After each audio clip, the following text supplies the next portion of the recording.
I'd like to introduce our amazing speaker for today. We have Diana Bishop. She's a journalist, film producer, author, entrepreneur, and an influencer. And she spent the last 20 years as a TV news correspondent for CBC, CTV, Global Television, and NBC News, telling stories and interviewing some of the biggest newsmakers of the day, from presidents to dictators, traveling to the US, South and Central America, Asia, Europe, Africa. Remember what that's like to travel around everywhere? So since 2002, she's been running a unique personal branding business called the Success Story Program, where she helps individuals from executives and entrepreneurs to politicians and even ballet dancers create and communicate their success stories.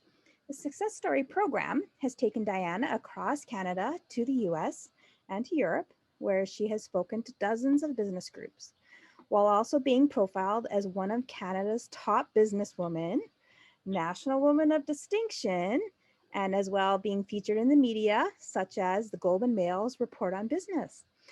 So after all the years of telling everybody else's stories, Diana wrote her own story and a deeply personal memoir called Living Up to a Legend, My Adventures with Billy Bishop's Ghost.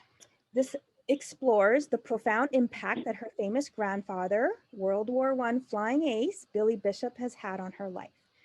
And then in 2018, she started a weekly award-winning blog and online business called A Woman of a Certain Age in Paris. And I'll pop in her website in the chat after. This taps into people's passions for the City of Light and all things French. And you're currently working on a second memoir about her adventures as a devout Francophile. And we're so honored to have you today as our guest for this year's International Women's Day speaker.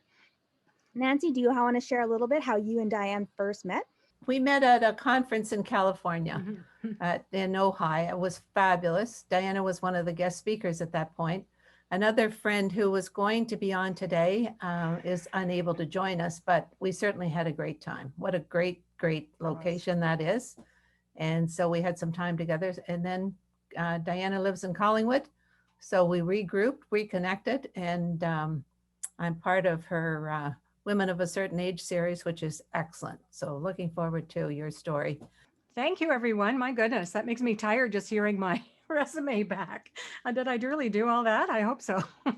Anyway, I want to thank Crystal for the introduction. I want to thank Nancy for inviting me, the sponsors, and for all of you taking time out today to come to this and to listen to my presentation. I'm deeply honored, especially, as we've just celebrated International Women's Day on Monday. So I have spent most of my life telling people's stories. So I'm a little bit more intimidated, believe it or not, when I have to tell my own. So I thought a lot about this presentation and how I would position it. And because I have been a journalist and communication specialist for many, many years now, sort of in the business of storytelling, I decided that the best way to put my talk into perspective, perhaps, was to start with a little story. So I'm going to, first of all, take you back about 30 years, and I really can't believe it's been that long, but one of the highlights of my TV news correspondent career was when I had a 4-year posting in China as China bureau chief for CTV National News, and then after that for NBC Nightly News with Tom Brokaw. I was actually, I didn't find this out until it was written in the newspapers, but I was the first female foreign correspondent for CTV News, and I think I was probably the first single woman that they'd ever sent to a foreign posting, which really humbled me. But that you think about that wasn't that long ago. It was an incredibly fascinating time to be in China because it was only a few years after the deadly massacre at Tiananmen Square. And China had clamped down quite a bit after that and then had reopened again because they wanted to redeem their international reputation. So it allowed me as a journalist to move a little bit more freely than my predecessors. And I was able to do a lot of reporting about China's economic reforms and social progress. So it's a fascinating time to do that. But the story I'm about to tell you didn't have a lot to do with that, although it probably never would have happened if China hadn't opened up like that, because it was one autumn day and it was very early on when I arrived there. And I was with my crew and we had just finished filming the fall harvest and interviewing a farmer. Beautiful day. And we were packing up and we turned off the camera. And then this woman approached, which turned out to be the farmer's wife. And so I asked my interpreter, because of course I didn't speak very much Chinese at that point, and to introduce us.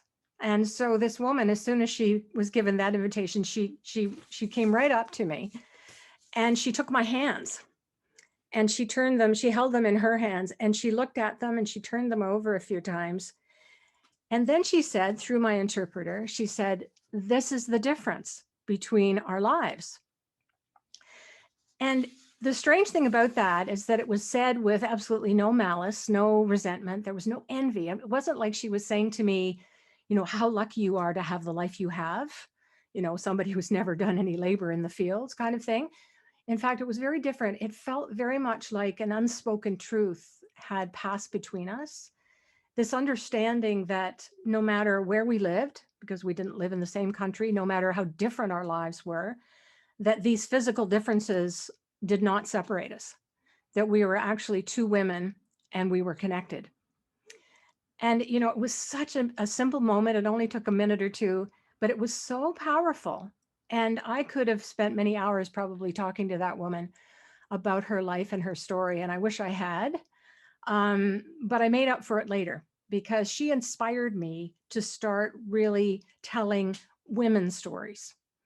And I think the reason I'm telling you that is that it made such an impression on me because it reinforced how much has changed for women, especially over the last 50 years. And when I think of how little I knew, for instance, and many of you may feel this way too, about the personal stories of my mother's generation and my grandmother's generation. These were people who didn't talk a lot about their lives. And I feel really lucky to have grown up at a time when society was changing so rapidly and personal stories really started to matter.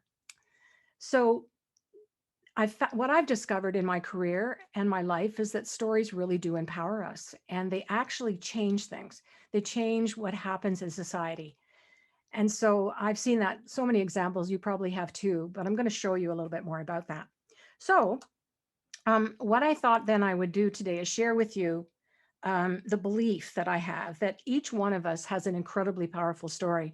And I know some of you may be saying, oh, my story is not as interesting as somebody else's, but I have been a journalist for a long time. I have never met anybody, including that woman in the field, who doesn't have a powerful story to tell. And I think we really need to tell our stories. And I think at this time in the world where we've had such a tough year, this is becoming even more important.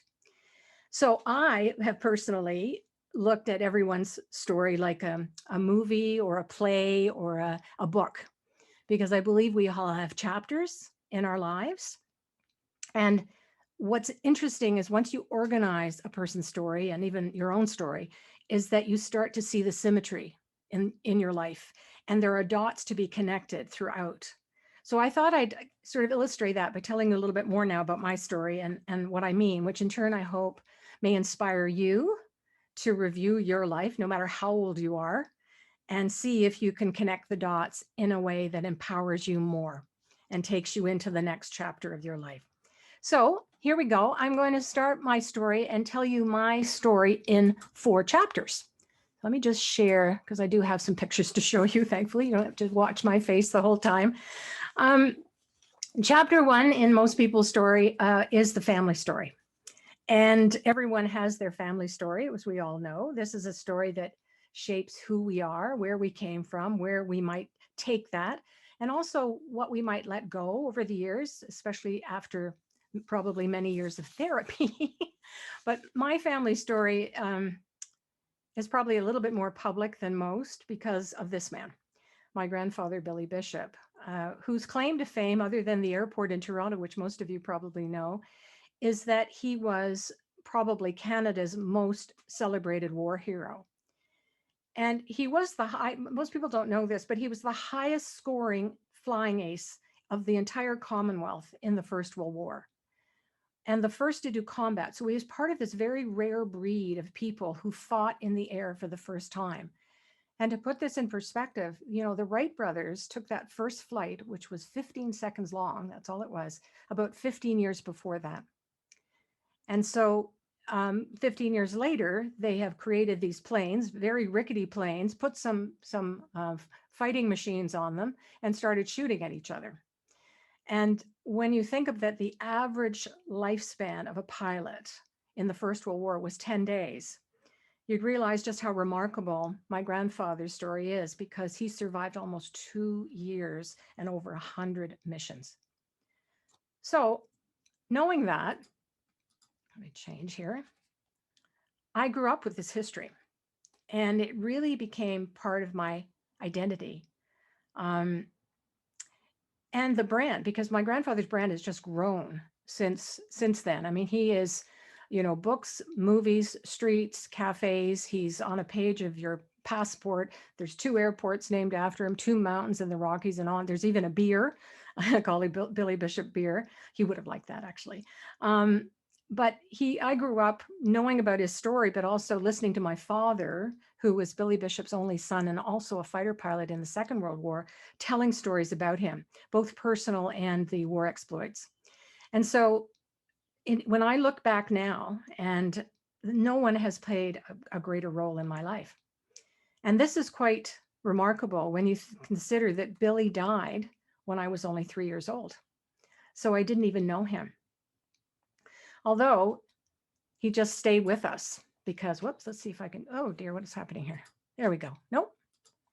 Oh, it's going the wrong way. Let's go back. Uh-oh. What's happening? Crystal, I might need your help here. It's going forward, not backward. Oh boy. Looks like you got it there. Yeah. Yeah, I don't know why that happened. If you just click on the picture, it'll go forward. But you got well, that's what I did.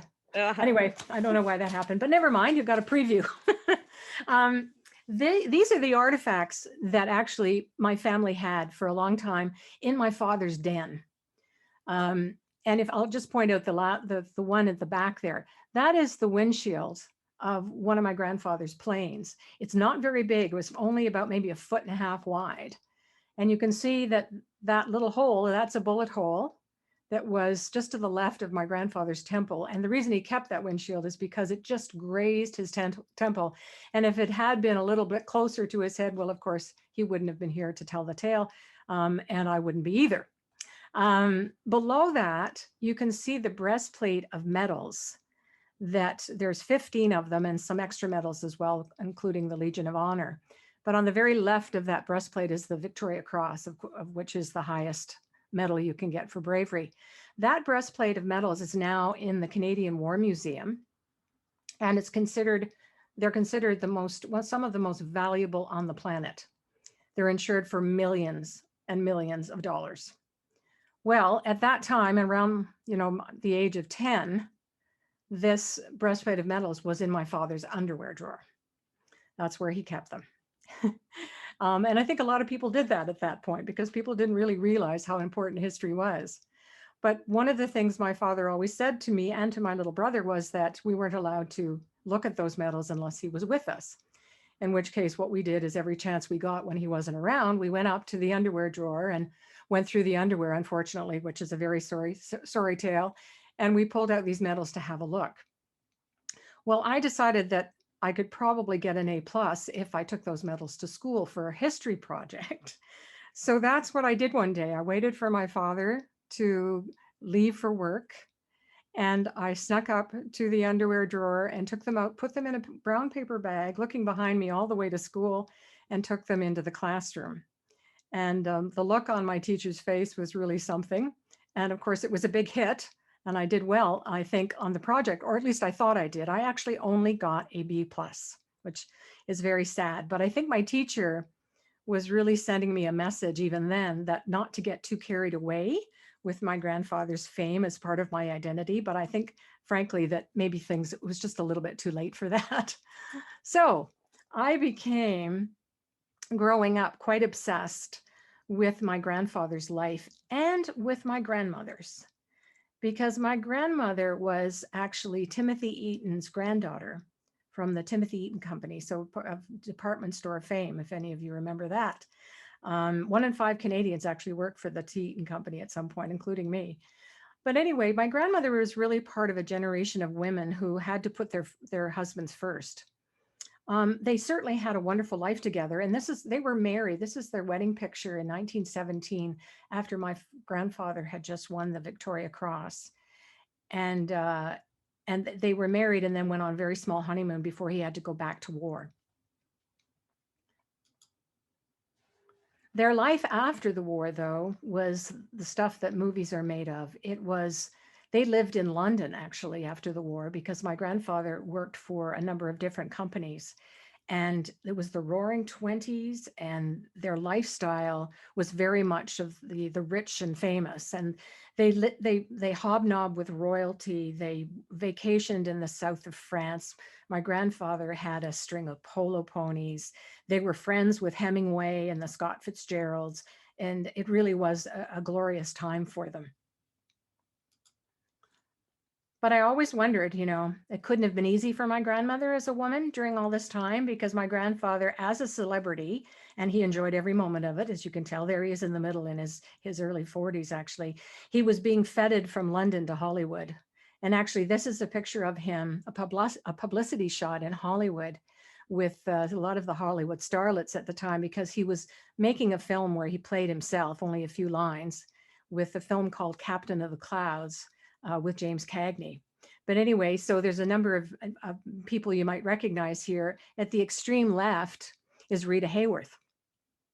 And you can see the way my grandfather's looking at her, which of course is part of the family folklore, because we figured something happened about that. So you can imagine for my grandmother what this all must have been like.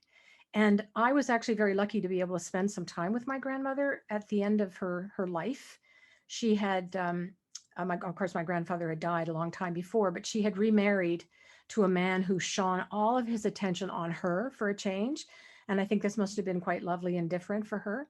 But I tried to actually ask her a lot of stories about Billy, and maybe her to reveal things that would have been difficult, perhaps, being the wife of somebody so famous. And she just would not go there at all. Women of that generation just didn't do that.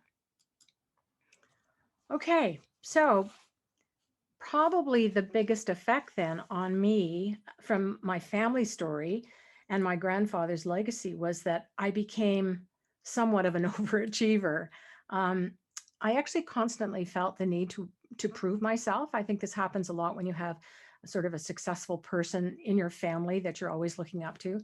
And so I was very intimidated by that, and I just had to keep succeeding. And unlike a lot of women in my generation, although we had a lot of freedom and everything, I decided that I really didn't want to get married. I didn't want to have children. And I felt quite ashamed about that, but that's what I wanted to do. I wanted a life of adventure. So it took me some time to figure all this out. But I thought that the best place for an ordinary person like myself to really find adventure was as a journalist, because I could then every day be doing something different. I could be meeting new people every day, going to new places. And so that's what I did for the next 20 years of my life. And this is going to be the longest chapter, because I actually have more pictures to show you here. And it really was incredibly a very dynamic time for me. And I enjoyed every single minute of it. So, oops, there we go. I started out in, this is before I was a natural blonde. I started out in Montreal at the CBC. And it was in the mid 80s that I got my first job there. I spoke French because I had a degree in French, so that certainly helped. But, if you think about it, these were sort of the last years of some of the greatest icons of leaders that we've had in this country. Mayor Jean Drapeau in the right corner. He was just stepping down after years of being mayor and taking us through, Expo and all of that. And it was really dynamic character. René Lévesque in the bottom right-hand corner, who was the leader of the Parti Québécois. He was also stepping down after taking to the province into a separatist party, which really shook things up. And then in the top left-hand corner there is Pierre Eliot Trudeau, father of Justin Trudeau, who also had just stepped down to return to his law practice in Montreal. And this is actually a picture of him in his office in that law firm. And I'm telling you that because he is the reason that I had my first lucky break as a journalist. Because before this, I was a new reporter. They were sending me out to do kind of, pageants at school and Christmas concerts and animal stories and all sorts of things, of which I say I excelled. I love doing stories about anything. But this was my first big to go to the former prime minister's office. Now, I was scared out of my mind, and I went with my crew and thought, well, I could just sort of sit in the background and let everybody else ask the questions. But that's not what happened. In Quebec, the French reporters are the first to ask questions. That's the protocol. So all of the French reporters were asking him about, what is it like to be back in Montreal, and what kind of law are you going to do, and all of that stuff. And then finally, it got quiet. There were no more questions. And the former prime minister himself said, is there an English question? And I'm looking around hoping there's got to be an English reporter in the room, but there wasn't. It was just me. So the next thing I remember is my crew pushed me up right in front of the desk, and I literally was 2 feet from the man. And he's looking at me, expecting something. And all I could think about is what I knew about, I'd read about him, and that was that he had really thought that law was kind of uninteresting, and was glad that he didn't have to do that for very long. So out of my mouth came a question like, well, sir, I've read in several books that you actually scorn the law profession and think it's really rather uninteresting. So won't this be very boring for you after being prime minister? Legitimate question. However, the entire room gasped when I said this because it was considered not very respectful. And he looked at me for a moment, and I didn't know what he was going to do. And the next thing he did is he started to laugh in his way that could be rather a little bit arrogant, but he laughed for, I don't know, maybe 10 or 15 seconds. And of course, everybody's filming this, but I'm thinking I've totally blown it. So we go back to the office, and we have to send the tape down to Toronto, and it's sent across the country. And I'm going, boy, I hope nobody knows that it was me asking the question. Well, about a half an hour later, I get a call from the Toronto news desk, which for the national news, and it was the anchor, Knowlton Nash. And he said, who are you? And I went, I'm Diana Bishop. I'm just a new reporter here. I'm sorry. And he said, what are you sorry about? He said, that was fantastic. He said, we have not seen the former prime minister laugh like that in many, many years. Great question. Good for you. Keep up the good work. So after that, I went from doing animal stories to the Hells Angels, which was quite a dramatic change for me, but it continued. I continued on my career and got bigger and bigger stories to that. So I do have Pierre, Eliot, Trudeau to thank for that. From there, I went, after 6 years, I was also Quebec City Bureau Chief for a year. And then I was headhunted to go to CTV National News in Ottawa to become a political reporter. So even after 6 years, that's quite a dramatic jump. And I was very green when I got there, and very naive, but I learned fast. And the wonderful thing about being a political reporter, of course, is that you get to spend a lot of time with the prime ministers of the day. And at that time, it was Brian Mulroney. And my colleagues were people like Mike Duffy and Pamela Wallin. Pamela Wallin actually was our bureau chief for a while. And it was probably a good thing, though, that I wasn't offered a Senate seat, don't you think? Because you remember what happened with them. Anyway, so being a political reporter, you get to interview the prime ministers, you get to travel with them. I did lots of that over the years, both with Mulroney and Chrétien. And actually, this is jumping ahead a little bit, but this is a picture of a political campaign. This was Jean Chrétien's last political campaign in 2000, of which I am right here going with the antlers on. Don't ask me why I did that. It was around Christmas time, and we were all kind of punch drunk. And to give you an idea of just what this involves, it's 5 weeks on the road with this airplane.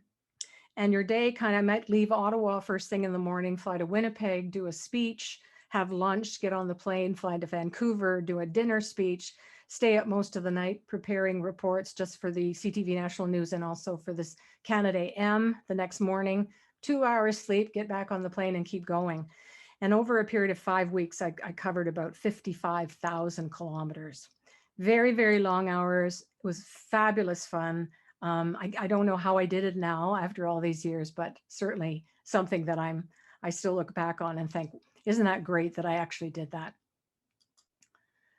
As I said, I traveled all over the world with the prime ministers, and you get to see the inside stories, because this actually is a picture of Jean Chrétien in Senegal. We were on a trip to Africa, and then we got on the plane and went to Nigeria, and the prime minister came back to where the reporters were, and he picked up one of the cameras and he started filming us.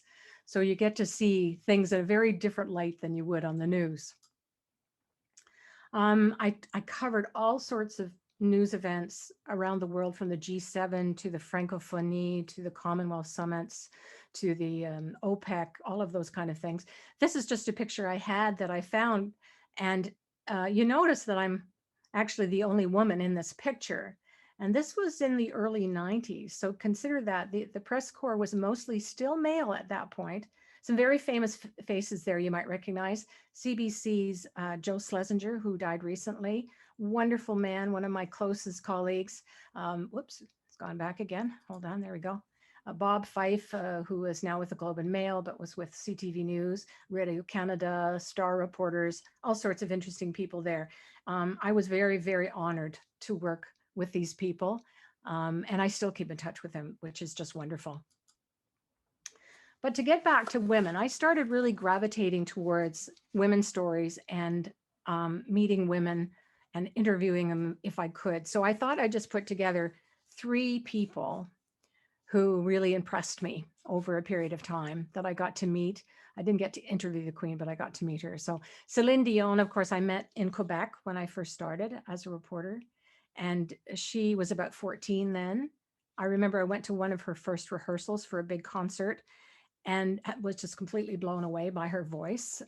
You could tell back then that she was going to be a world superstar, just because there wasn't a voice like that you heard anywhere. I also met her again and interviewed her when she got the Order of Canada. And so she's quite a remarkable person, and she's been through a lot. The woman in the middle, maybe some of the younger people, I don't know whether they would recognize her. This is one of my own personal heroes. Anybody know who it is?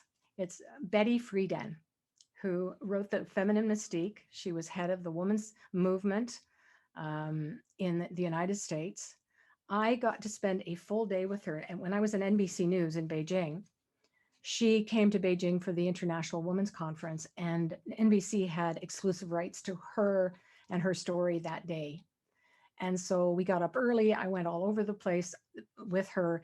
It was remarkable to see the women and how they reacted to her, especially from some of the developing world countries, like from Asia and Africa and Indonesia and India, who looked at her as a beacon for them and their struggles for human and women's rights. So that was one of the greatest days of my life. Another great day was the day I met the Queen. It was at a Commonwealth summit in Harare, Zimbabwe, where that picture was with the other reporters. And unlike Meghan Markle, I actually did get a protocol lesson and was taught how to curtsy. And it was a very small group of us that had been selected from the international press to meet her. And I was one of the very few women, actually, that was chosen to do that. I remember being in the lineup, and she was at the head of the line and moving forward, inching forward as I got closer to her. And as soon as I got in front of her, it was almost as if I didn't really quite believe that I was standing in front of the Queen. She's quite small, and her face was very white, lovely. She smiled at me. One of the protocol I was told in my little lesson was, do not speak to her until she speaks to you, and please do not touch her. Well, I don't know what happened, but I literally grabbed her hands. I really did. And I just said, Your Majesty, I curtsied at the same time, so that's good. I grabbed her hands and I said, I am so incredibly honored to meet you. She had very good, she was very gracious with me. They whisked me off quite quickly. And I have to say, when I looked back, there was a little bit of this expression on her face, because I can just imagine what that poor woman has to go through on a daily basis. And I had just added to that. But once again, you don't forget meeting the Queen. And I'm sure some of you may have met her as well. She's really an iconic woman in our generation. So women's stories, that really started me looking for women's stories everywhere. Um, and I was able to do that, from Bali to Africa to Turkey to China. So I just put a little cross section of these pictures that I took of some of the women that I talked to and heard their stories. I just wanted to maybe just show you the picture in the top left-hand corner of me sitting with this Chinese woman. She was in her 90s, and she I'm sure she's not around anymore.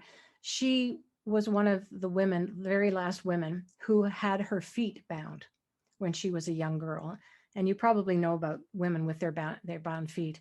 Um, I don't know if you can see me in the things, but I took out my little shoes that I bought a whole bunch of these for my friends to remind us all of just how far we've come.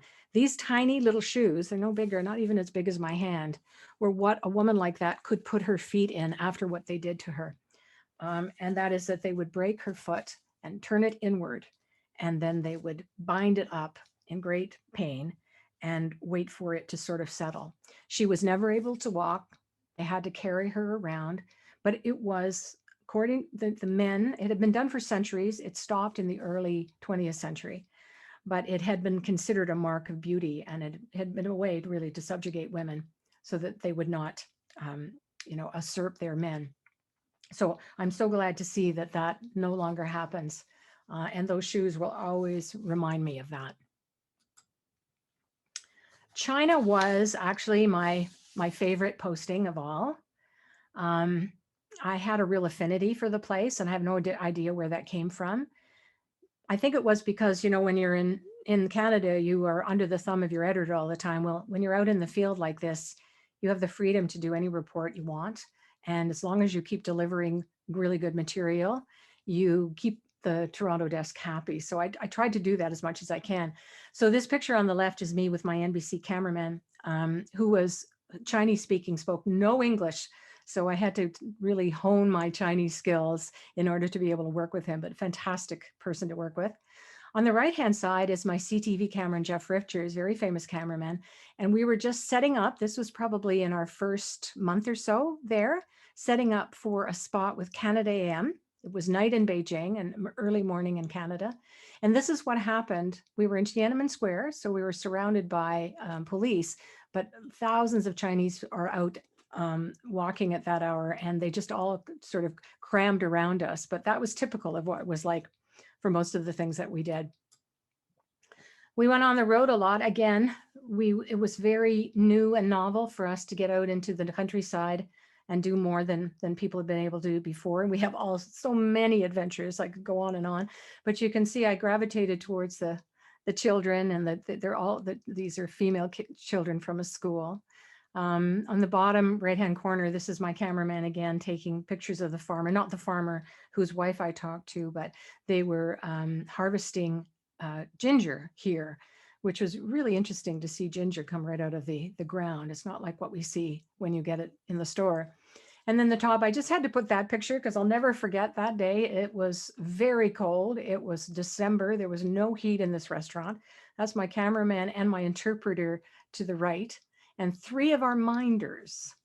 So whenever you went anywhere in China, the deeper you went into China, the more minders you had to take with you. And you had to pay for all their meals and keep them housed in apartments and buses and everything they needed, and pick up some of their relatives along the way. There were lots of adventures. And I also took this picture because we were served dog meat that day. I did not eat, but they were all eating with great gusto. So there you go. And then this I put up here, and I'm going to come out just to talk about this story because I don't have the pictures for it. Probably the picture that I remember, or the report I remember the most doing, was the report where I did get a nomination for a Gemini Award, and it was called for Best Reportage, and it was called The Acid Victim. So let me just stop the share to just talk about that for a second. This story came to me. I was in a Shanghai hospital with Jeff and my interpreter, and we were doing a story on the medical system in China. I think it was, not really sure exactly if we had a specific. And we were filming around the hospital, and suddenly we came to a ward And we walked into a room where there were 3 girls sitting on beds, probably, women maybe in their 20s, maybe 30s. And they were all facing away from the door, looking out the window. And when we walked in, we were just chatting. We didn't have the camera rolling or anything. And all of a sudden, these 3 women almost uniformly turned towards us. And it was unprofessional of me, but I literally gasped with horror because their faces had been melted off. And it was hideous. I smiled at the women. I pulled myself together. We left the room and I sat down. I was shaking and I started to cry. And my cameraman was just equally as shaken as I was. And so we asked the doctor who was with us, who was very matter of fact about this. I said, what is this? And he started to tell me that, it's kind of like shame or honor killings that we've heard about, where the victim has brought shame to a family or to their partner, and they do something that, well, in the case of this thing, the partner would get sulfuric acid, which was readily available in factories where most people worked, and would literally throw it in the face of that person, of the woman, so that they would literally lose face, which is an expression that's very deeply rooted in China. Anyway, I was so horrified. I went back to Beijing and I just said, we have to find a way to do this story. It's too important.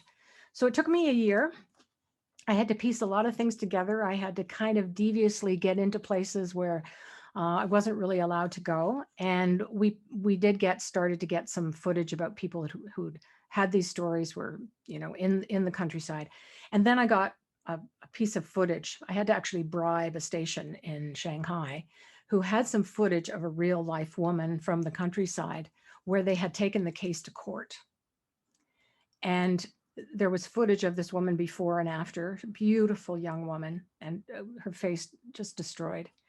And also a picture of the culprit, who was her boyfriend. And he had to appear in court. They actually had the footage of him in court, shaking his head, some remorse, but he was actually sentenced to death because of it. So quite a different place China was for that. Now, having said that, that woman ended up going to the United States and having reconstructive surgery. I can't take full credit for that because the story kind of went viral and had a life of its own. But one thing I am very proud of is that after that in Beijing, they opened up a woman's hotline for domestic abuse. It was the first time it had ever happened where women could call in anonymously and talk about any kind of problems they were having in their marriage, in their family, with their husbands, with their fathers, whatever. And that still exists today and has gotten stronger and stronger. So just an example of what I was talking about before is that, telling our stories, telling their stories, telling people's stories, telling women's stories, it actually does change things. Okay, so as I begin to move on here and wrap up pretty soon. Oops, let's leave up. Crystal, where have I got here? So there we go. Share. Okay, we're back. All right. Chapter 3, and these are going to be shorter because I don't have as many pictures to show you, but equally important is that chapter 3, I think there's a chapter 3 or whatever chapter number it's going to be for you in everybody's life. I call it the pivotal chapter. Something happens in your life and it changes everything. And to the younger women listening to this is something that I think really does happen in all of our lives, especially to women. You get to a point where you have lived, you've worked hard, you've created a rewarding career, you're probably getting pretty good at it, but suddenly you start yearning for something else because something happens. And in my case, my mother died. This is my mother on the left hand, both pictures, when she just got married to my father, and then my mother just before she died in her mid-70s. It happened just after 9/11. She was my best friend. She had a wonderful life, but also a very difficult life. My father, who was a wonderfully creative and dynamic man, came back from the war with post-traumatic stress disorder. He was an alcoholic. He could be abusive. It wasn't easy. My mother never left him, she just stuck it out because of their children. So I became very aware and very influenced by her life too. And then when she died, I just thought, you know what? I really want to do something different now. I want to move on. And within a very few weeks, I had set myself up in business. I was still a journalist for another year or so. I actually made a film. But my head was now moving me in an entirely new direction. And so this is where I take the skills that I'd learned, and I thought I'm going to use them in a new way. And so that's why I call my third chapter Success Stories, because that's what I ended up doing. In the last 15 years, I have set myself up to work primarily with women and help them develop a personal brand so that they can tell their story in the most unique way. So I package intellectual property essentially. And this has meant that I've worked with hundreds of people, all very diverse, from, as we talked about earlier, executives to entrepreneurs to politicians, to beauty pageant contestants, literally. It's led me to write a lot of TED Talks for people and help them tell them. And I've taken a number of my clients onto Dragon's Den, and they've all been very successful, thankfully. I've helped them create videos and films and write books and so on and so on. I worked on political campaigns with several politicians and worked on their prep for TV debates. And it's been incredibly rewarding. I worked with companies as well. And as I say, there are fewer pictures for this chapter, but I just want to say that this part of my life has been equally, if not more rewarding than working as a journalist in television and working on people's success stories. It's almost like in journalism, when I was telling people's stories, I was telling and exposing what was going wrong with the world. And with success stories in my business, I was now telling stories, success stories, and telling what was going right with the world and making more of that happen. So this was a really important step for me to take to do this. And I'm still doing it, and I still love doing it. Chapter 4 is when I had to tell my own story. So we've been up the family story, telling stories, telling success stories, and then finally telling my own story. Again, maybe some of you will relate to this. Maybe you haven't written your own book yet, but what happens to us, I think, is that you start to realize that you're carrying around some baggage that doesn't really serve you anymore. And for me, writing it out and figuring it out was a way for me to unload it and put that baggage in new perspective, and also look at it in a wonderful light and be very, very proud of my heritage and all the gifts that I was given from my family and the life that I've been living. So I wrote this memoir called Living Up to a Legend, My Adventures with Billy Bishop's Ghost, because really he has been like a ghost to me. He's always been there without really being there. And I'm going to give one of these books. I have one right here to give to somebody here. So we'll figure out how we're going to do that when I finish. So after that, what changed for me was that opened me up a lot to think about, okay, chapter 4, how much time do I have left? And what do I really want to do with that time? And I think this also happens to all of us. So once again, I needed to use all of my skills that I've honed all these years. And I decided that whatever I did next had to be uplifting. It had to be about women and for women. And most importantly, it needed to, and this will be interesting, I'll be interesting to hear how you feel about this. It needed to keep me relevant as a woman getting older, because I watched my mother and my grandmother, and at some point they became invisible in their lives. And I didn't want that to happen to me. And I think, as a generation of baby boomers, many of you who are listening to me are probably in that age group. There's never been so many of us. We are a pivotal generation, and we have so much more to offer. And so that's something else that I feel very strongly about. So as a result of that, I created this, Woman of a Certain Age in Paris. And this is my new life and my new business, and it's getting stronger every day. So why Paris? Well, again, I spoke French. I went to Paris for the first time when I was 23 and had some remarkable experiences, and I've been going back and forth ever since. But the real reason I picked Paris to start a blog, I started it as a blog in 2018, is because I think Paris, if cities have a gender, I think Paris is a woman. And because I think what makes Paris so remarkable is that it is all about what is beautiful about the feminine in music, in art, in architecture, in fashion, in everything else. So I know too, when I go to Paris, that I can sit in a cafe by myself and feel never alone and feel revered as I get older as well. I think, in Paris, women of a certain age are revered. I also like the idea of women of a certain age because I said, I can be a woman of a certain age forever, which is my point. So I started it as a blog, and now it's moved into a shop where I sell products. I have a book club where I have read 27 memoirs, all written by women, about stories about Paris and France. It's the only list of its kind that's ever been created because nobody's actually packaged it that way. And I keep adding new books to it as I go. But the exciting part of what I'm doing now is I've created a membership club. And what am I doing in that membership club? I'm telling women's stories again. And for the first year, I'm going to be telling women's stories mostly around Paris and France doing remarkable things. So it's kind of the Remarkable Woman series. And just last week, or this week actually, I interviewed this woman who owns a 72-room chateau in Normandy. 72 rooms. It's on 50 acres. It has 5 stories. It's absolutely gorgeous. And she's such an interesting woman from Australia who owned a restaurant in France, in Melbourne. And then she decided, obviously came from wealthy family, and decided to buy the chateau with her and her husband and bring up their 4 children here. So that was a remarkable interview. In May, I'm interviewing the woman who brought Julia Child's home in Provence, the very famous American chef. This young woman on the right, McKenna, she decided she wanted to follow in the footsteps of Julia Child. So she bought this beautiful cottage that's very well known. It's just north of Cannes, I think. And she's going to be speaking to us. So I'm doing stories like that. And this one too, I'm very excited about, happening in the fall. I'm having 7 this year.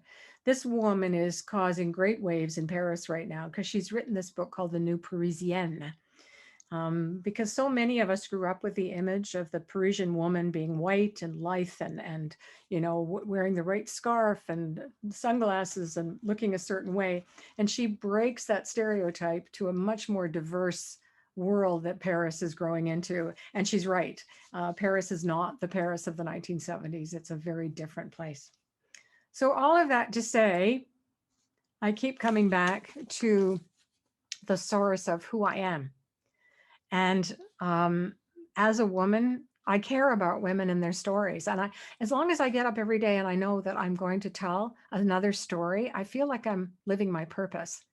And a lot of that came from just looking at my life and thinking my life is a story, it's a movie, it's a book, and looking at all the chapters that are in one's life. And I think if you do the same, and you may already be thinking of that, you will also see a theme running through your life. So I just want to thank you. I haven't been able to look at the chat while I'm going, but maybe we can do that now. But thank you for your time, and I hope you have some questions. Before the questions, I will just say so fabulous. Diana, we're all inspired and we are all uplifted, and we're not even thinking about COVID jail anymore. We're thinking Good. about Paris and possibilities. As I said to Diana when we were together for a few minutes before we were trying to get started, Crystal is also a travel agent. So we said, let's plan on a trip to Paris for 2024. So Yep. Stand by, girls. You never know what we're going to plan to do. And next. it will be a woman's trip. Exactly. Yeah. But Yeah. I was on the event the other day and went through the chateau with this lovely lady. And there you go. It's just terrific. Thank you. So thank you for everything you do. And let's open it up and hear who else has questions. And don't be shy. Yeah, put your videos back on. Oh, we have one question here before. Who is your favorite politician to cover? Oh, that's such a great question. Let me think for a sec. Actually, one comes to mind. Okay. And there's kind of a story behind this too. It was quite a long time ago. It was again in the early 90s. It was President George Bush Sr. And it was during the summer, and Prime Minister Mulroney had to go down there to have a meeting with them. So from Ottawa, they sent a number of us down to Kennebunkport, where the president has a compound, right? The family compound, the Bush compound. And so I remember again, being quite new to the Ottawa scene, going down, it was called the Summer White House where we stayed. It was like a lovely old hotel, not much air conditioning, but one of those beautiful old inns. Then they herded all of us together, and there was quite a few of us because we had the American press as well. And we went to the compound, and I think it was 3 hours of frisking us with dogs, and all of our equipment had to be taken apart and looked at as we went through the checkpoints to get into the family home. And then we had to line up in sort of, it was near a little cabin, an outdoor cabin. They had a number of outbuildings. And actually it wasn't that big a group. It was just a lot of camera people and things. So there may be 10 reporters, and we're literally 2 feet from the president. And I just remembered him being such a down to earth guy. I mean, I didn't think very much of him actually before I went, but he was so gentle and interesting with us. I mean, he told us a few stories about, living there and how his family had had this compound for a long time. We had to ask him questions about the Ukraine. There was all sorts of things going on. Anyway, so I just remember that as being a remarkable experience. It was easier to get out than to get in there. And then just to top that off, I actually had to go back to the hotel and do a piece for that evening for the 11 o'clock news, and then also do a piece for Canada AM before I went to bed. So I didn't get to bed until about 3 a.m. And I'm lying in bed, and there's no air conditioning. It's the middle of the summer, really hot. I forgive anybody, don't think of the image, but I'm lying naked on the bed at this point. And there's no blankets, there's nothing, it's really hot. And the phone rings about 6 a.m, and I'm dead to the world. And I pick up the phone and I go, hello. And the producer on the line says, get ready. And then all I hear on the phone is 10-98762. And it was Pamela Wallen, who was doing Canada AM. And she said, I'm on the line with Diana Bishop in Kennebunkport, who has just been with the president and the prime minister. So Diana, what are they doing today in Kennebunkport? And there I am on the phone, lying perfectly naked, giving it a report over the phone. Thank God. I mean, it would never have happened if it was Zoom or, those days, but that was one for my books. So that's one of the most memorable times. But I interviewed, dictators were interesting to interview, like Mugabe in South Africa. I interviewed him, Aristide, who had of Haiti, who was the president of Haiti, who was deposed. I interviewed him. So lots, also John Major, when he was prime minister, I interviewed him. So lots of people like that, but George Bush really stands out. Okay, so one question is, how come you came to Collingwood? What's that all about? I get asked that by all my friends. You know what? I think after the life I've had, I was really looking for some peace. And I had friends who came up here, and I just found a beautiful place by the water. And I thought, you know what, this is the perfect place for me to continue, because as you all know, we can now work online from anywhere. I'm going to be back going to Paris 2 times a year for a month or more at a time. So it's kind of my base. And I just thought I need a nice, quiet place to do this. So that's the reason. I love it up here. I love it. I didn't think I would. So look at all these amazing people. And they're really, yes, yeah. So with COVID, what are your plans? When do you plan to return? I'm really hoping by the end of the year that I'll be able to go on one trip. The woman that I interviewed in the chateau, she's invited me to come and stay at the chateau, so I can do some writing. I would also like to be there for the beginning of the Christmas season, because I've never covered that before. So that's what I'm hoping. And that's only if I had both vaccines, though. Yeah. Okay, Laura Campbell says she was an au pair in Nice in 1978. Oh my goodness. And in Nice, you lucky dog. I love Nice. It's one of my very favorite places in France. Actually, it was Paris. Laura, do you have a question? No, I just wanted to make a correction. It wasn't Nice, it was Paris that I was. Oh, okay. There. Oh, well, just as good. Yeah, it was lovely. It was Carla. Oh, okay. Where's Carla? She was the one that was in Nice. My apologies. Yeah, there's somebody put here, the nice thing about being in Collingwood is I am close to my roots, because Billy was from Owen Sound. So forgot to mention that. Thank you. Thank you. That from Ann Stewart. Yeah. I have 2 questions for you, and then we'll take somebody who's on camera or wants to ask in person. Sure. One of them is, how do they join your book club? Can they join? Well, the book club right now is just that I have this list of books. Okay. Okay. But the membership club, everybody that has been interviewed has written a book. So essentially, it is kind of the book club. So it's on my website. And all you have to do, just remember Woman of a Certain Age in Paris, and go and look at the website. And then under the Paris Book Club, you'll see the books there. But it's called the Virtual Adventures Club. Perfect.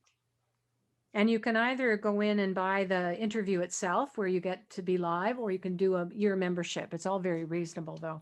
And there's lots of other perks. I give giveaways. I give away the books and every one. Lots of perks and lots of fun. Lovely. Yeah. Okay, one more question here. What's one question you would ask Justin Trudeau today? Well, I mean, I guess I'm so interested, I think he and I would have some things to talk about when you have somebody famous in the family. Of course, his is much closer. He's the son. And I've read his book, but I don't think he adequately answered for me just what an impact his father has had on him, and how he's actually been able to be his own person. I think I'd want to know. I want to go deeper with that. Because I think, he obviously was very shaped by his father's life. I knew a little bit because I was around when they were growing up, and his father was a remarkable father. I mean, every night they had dinner at home in Montreal, and he would give them lectures, and they taught books. And so he was brought up with a lot of knowledge, but there must have always been that feeling like, I'll never be my father. And I just wonder how that affects him in a deeper way now, especially after what he's done himself. Yeah, very true. Mm-hmm. Anybody that's on camera there wants to pipe in with a question? So somebody said here, having grown up in the shadow of his legend, have you made peace with his ghost? That is what my book is about. Yeah, the memoir that I wrote, that's exactly, yes, I have. It was a 5-year journey, very difficult book to write. Steve Paikin did an interview with me. He's a good friend of mine, and he asked me questions that I knew would be very hard for me to answer.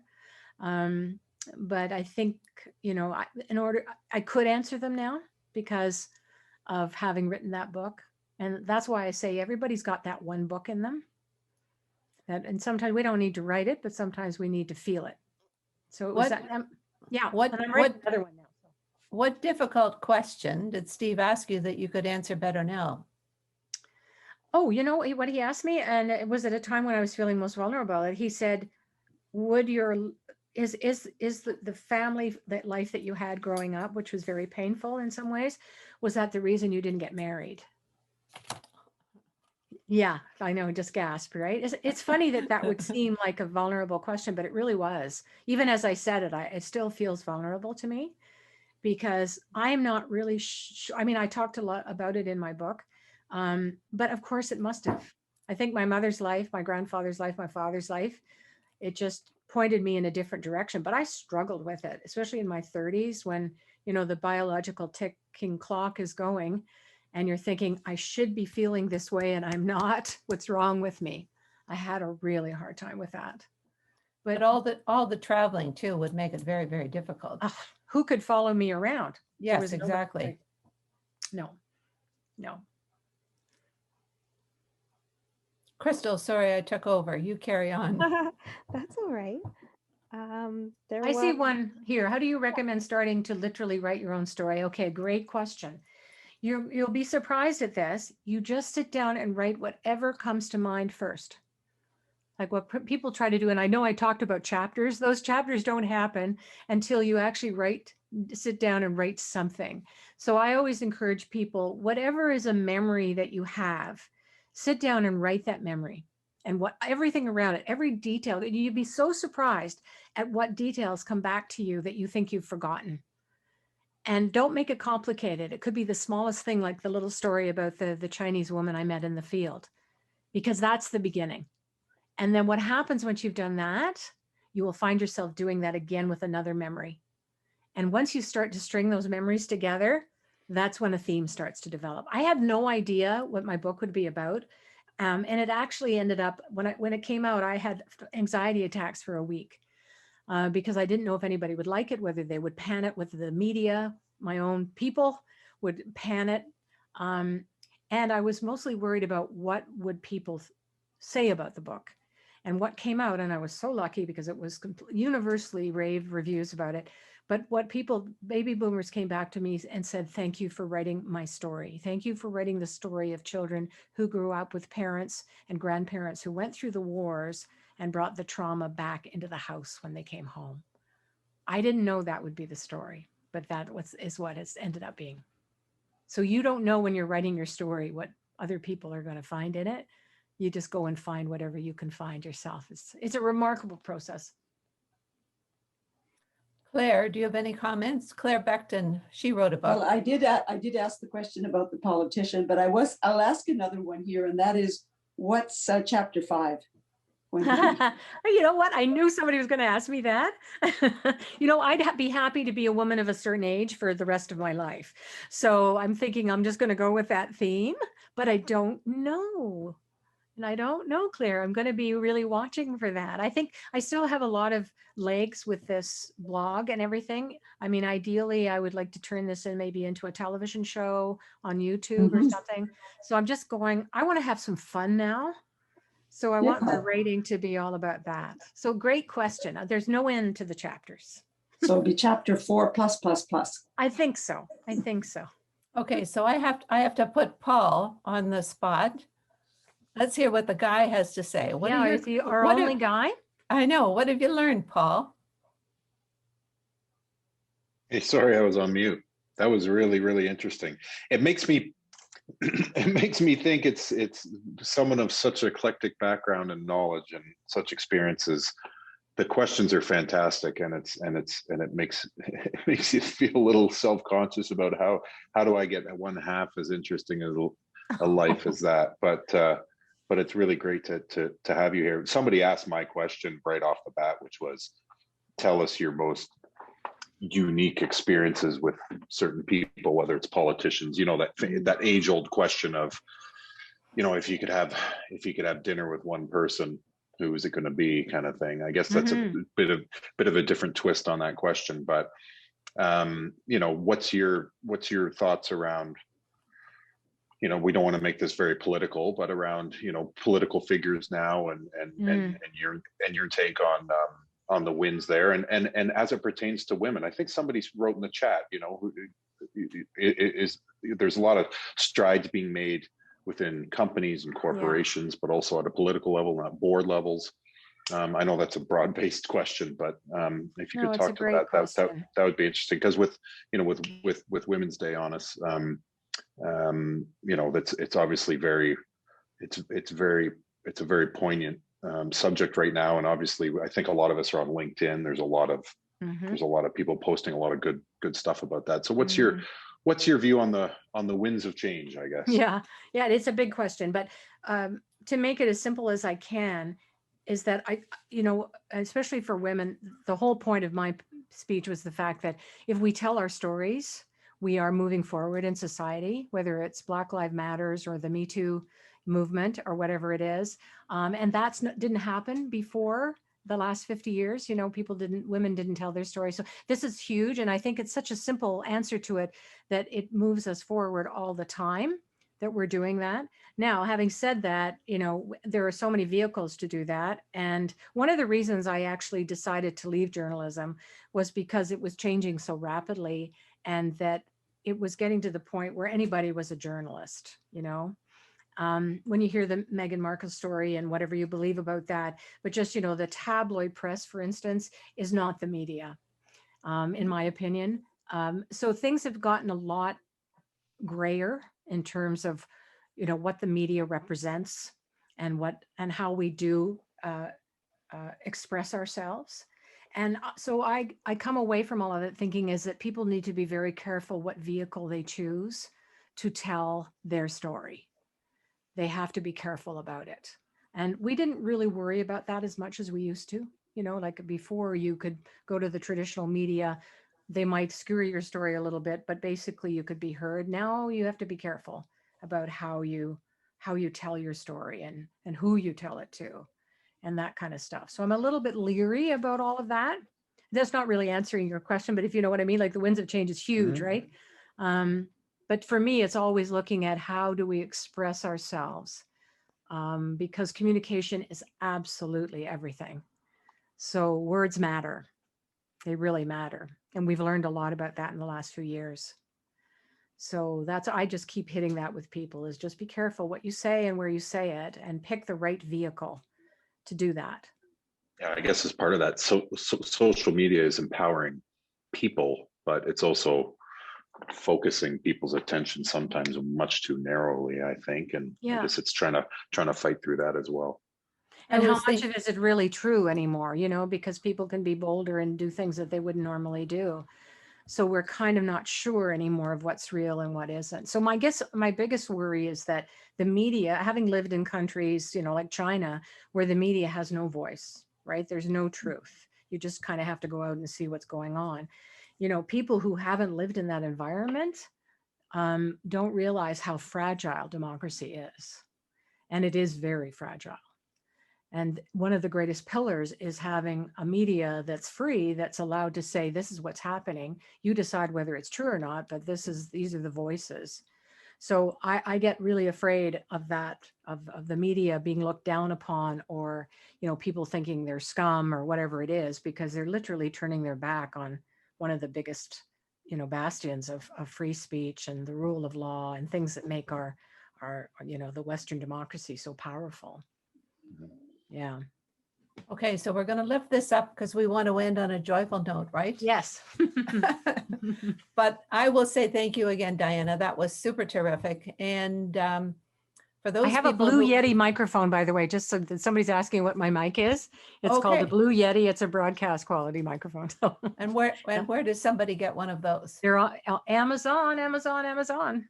Okay. Yep. Actually, we have to decide who's going to get your book. So Crystal, you're going to have to make one person happy and everybody else unhappy. You know how, I mean, there's a couple of ways you could do it.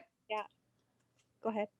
Well, we could ask, ask Nancy to pick a letter of the alphabet, not a vowel. Pick one letter. That's not the end of the test though, right? No, just to give me a vowel. Give me a consonant. Okay, well, I'll start with W. Okay, so if anybody has two W's in their name, both names, write in the chat. This is like the gong. Anybody with two W's, either in their first name, their last name, or both. There's Karen with one. Okay, all right, so anybody who has a W in their last name, go in the chat. There are a few of those, I see. Okay, good. Audrey. Okay, so we have 3. Okay. All right, so anybody of those 3 who, what could we say? Anybody of those 3 who has a T in the name of their street. Can we get the book and all right, anybody of those 3 who have an M in the name of their street? No. Okay. Anybody who has an S in the name of their street? Audrey, let's do it. Audrey Whitaker has won the book. Okay, congrats, Audrey. Well done, well done, well done. Yay, she's going, yay. Yay. Okay, so Diana. You can get her address to me and I will send it to her. Actually, Audrey, I'm not sure that we do have your address. We have your email address. So can we connect you with her email? Absolutely. And then she'll give you her address, and she probably lives right around the corner from you. She might. This is the way it all works out. Okay. Anyway, once again, thank you everybody for coming. Sorry for the technical difficulties at the outset. We've got a whole big speaker series lined up. So Crystal's already making plans to make sure this doesn't happen again. Our next event is on March the 30th, and it's going to be action-packed. It's about COVID, of course, but what's next? And we have 5 amazing speakers. We have a VP from Pfizer out of New York who was in charge of the global launch. So a lot of good questions. Another person who's a vaccine expert in terms of hesitancy and literacy. We then have George Irwin Toy, Mr. Toy Kuhn, who lives in Collingwood, was retired for an afternoon, and then got into the mask making business. It's just an incredible story, featured most recently in Toronto Life. And then we have two speakers who are dealing with the consequences of COVID. One is a litigation lawyer, because you can just imagine the number of people who haven't gotten medical treatment because most hospitals are focused on COVID. And so it'll be interesting to hear what he has to say. And the other person is Pamela Jeffrey, who started Women's Executive Network and the Diversity Project. She's started, you can Google this and you'll see what it's all about. It's called the Prosperity Project, and it's focused completely on all the women that have been displaced because of COVID, and in every level. It's just, it will be incredible. And then at the end of, or after that, we have April, we have Linda Lundstrom and her daughter for Mother's Day. Then part 2 with COVID, we're going to focus on long-term care. Something, ladies, we all need to be paying attention to, because we want to make sure it's going to be good. None of us wants to go there. I know that, but if we end up there, we want it to be better than it has been. And then for Father's Day, our theme last fall was Fearless Leadership Matters. And we have a terrific guest speaker who's going to talk about the importance of fathers' roles in helping their daughters be confident and fearless. We do want more women on boards. We do want more women in C-suites. We do want more women being exactly where more women needs to be. And then we will have a panel of men talking about how they're helping their daughters be confident and fearless. We don't want them to be obnoxious. We just want them to be moving right along and doing everything they want with confidence. So that in a nutshell, we'll put that all in an email to you. Everybody who registered will get a copy of the recording, and it's available. We wouldn't have these events without our sponsors. So thank you again, Casey, who's still present, and Paul, our new male addition, who's he and I are working together on his business, and it's interesting. He's got the right approach, the right attitude, and has arrived in Collingwood to build his business. So lots of good things ahead. And so that in a nutshell is our show for today, ladies. Thank you again for coming. Thank you. And women's worth and wellness is getting better all the time.